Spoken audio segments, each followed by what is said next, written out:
ഈ വർഷം ഹോളിവുഡിൽ ഇറങ്ങിയ ഒരു കിടിലൻ ഹൊറർ സൈഫൈ മൂവിയാണ് ദ സബ്സ്റ്റൻസ്. ഡയറക്റ്റ് ചെയ്തിരുന്നത് കോർലി ഫർഗേറ്റ്. ഇത് എല്ലാവർക്കും പറ്റിയൊരു സിനിമയല്ല, കാരണം വല്ലാത്ത ഒരു സിനിമയാണ്. ഡിസ്റ്റർബിംഗ് ആയിട്ടുള്ള, ഡിസ്കസ്ഡ് ആയിട്ടുള്ള വയലൻസ്, ന്യൂഡിറ്റി എല്ലാം നിറഞ്ഞൊരു വല്ലാത്തൊരു സിനിമ എന്ന് തന്നെ പറയാം. സൂപ്പർ മൂവി തന്നെയാണ്. സിനിമയുടെ പ്ലോട്ട് എന്ന് പറയുന്നത്, നായിക ഒരു 50 വയസ്സുള്ളൊരു ക്യാരക്ടറാണ്. ഇവരൊരു എയറോബിക്സിൻ്റെ ഷോ നടത്തുകയാണ്, ഒരു മോഡലാണ്.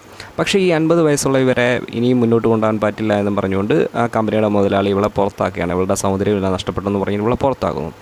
അപ്പോൾ അവൾക്കുണ്ടാകുന്ന മാനസിക സംഘർഷത്തിലിരിക്കുമ്പോൾ അവൾ ഒരു കാര്യത്തെപ്പറ്റി അറിയുകയാണ്. സബ്സ്റ്റൻസ് എന്ന പേരുള്ള ഒരു പ്രോസസ്സിനെ പറ്റി അവൾ അറിയുകയാണ്. ആ പ്രോസസ്സ് എന്ന് പറയുന്നത്, നമ്മളുടെ പ്രായമായ അവസ്ഥയിൽ നമ്മളിൽ നിന്ന് തന്നെ നമ്മളുടെ ഒരു യങ്ങർ വെർഷനെ ഉണ്ടാകാൻ പറ്റും എന്ന് ഇവൾ അറിയുകയാണ്.